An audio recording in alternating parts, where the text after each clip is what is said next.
자, 시작해봅시다. 지난 시간 우리는 우리 몸에서 체지방 분해가 어떻게 일어나는지 알아봤어요. 그 중심에는 체지방 분해 효소 3총사가 있었죠.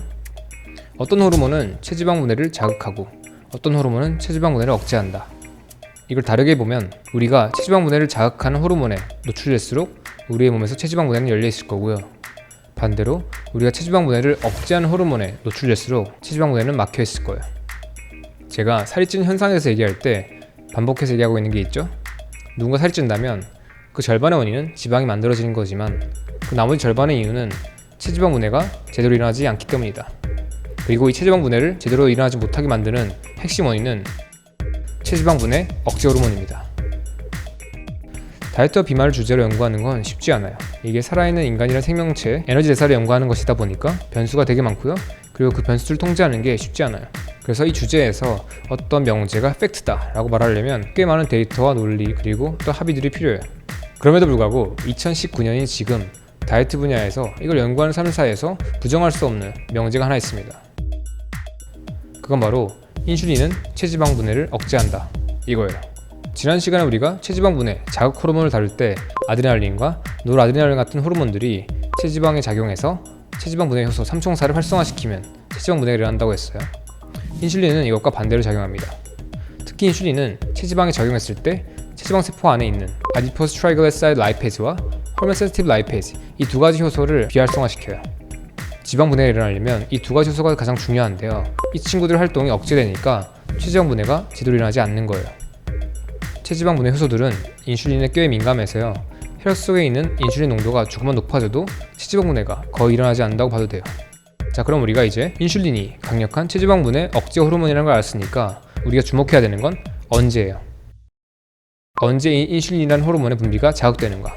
우리 몸에서 인슐린 분비를 자극하는 요소들은 다양하지만 그 중에서 어떤 것도 탄수화물 섭취만큼 자극하지 못해요. 정확하게 말하자면 우리가 섭취하는 탄수화물의 양 그리고 질이 우리 몸에서 일어나는 인슐린 분비를 결정합니다. 인슐린 분비 기능에 문제가 없다고 가정했을 때 섭취하는 탄수화물의 양이 많아질수록 인슐린이 더 많이 분비될 거고요. 섭취하는 탄수화물이 정제된 탄수화물일수록 더 강하고 빠르게 인슐린 분비가 자극될 거예요. 한 가지 또 재밌는 사실이 있는데요. 인슐린 분비는 단순히 체지방 분해만 억제하는 게 아니에요. 혈액 속에서 인슐린 분비가 자극되면 체지방뿐만 아니라 몸에 저장되어 있는 다른 형태의 에너지원들도 분해 작용이 멈춰요. 우리 몸에서 우리가 에너지를 쓸 수 있는 건 탄수화물, 지방, 단백질이에요. 이 탄수화물은 간과 근육의 글리코겐의 형태로 저장되어 있고요. 이 지방은 지방세포의 중성지방 형태로 저장되어 있습니다. 단백질은 근육에 있죠. 그런데 혈액 속에 있는 인슐린 농도가 높아지면 몸에 저장된 이 세 가지 에너지원의 분해 작용이 억제돼요.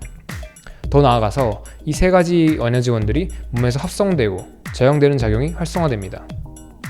이걸 요약하자면요. 인슐린 분비가 자극되면 우리 몸에 저장되어 있던 에너지원들의 분해가 멈출 뿐만 아니라 나아가서 이 에너지원들이 합성되고 저장되는 작용이 촉진된다. 이거예요. 이렇게 생각하면 이해하기 쉬운데요.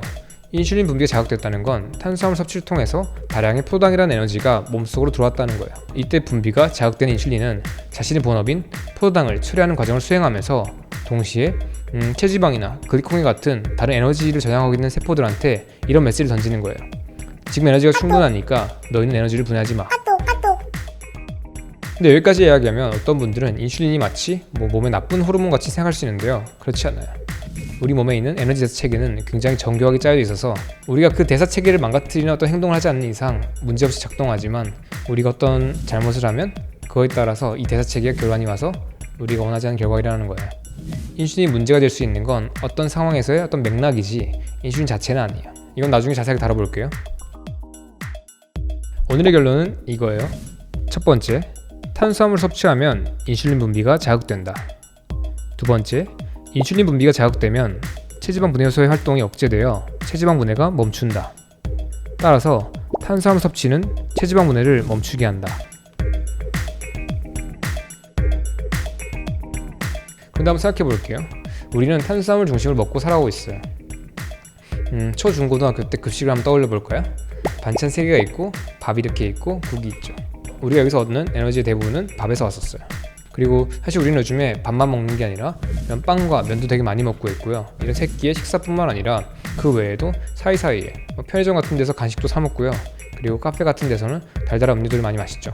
우리가 지금 무엇을 먹으면서 살아가고 있는지, 그리고 탄수화물 섭취가 체지방 분해를 억제한다. 오늘 결론 두 가지를 합치면 하나의 결론이 나옵니다. 자세한 이야기는 다음 영상에서 이어집니다. 다이어트 읽어준 남자 최겸이었습니다. 감사합니다.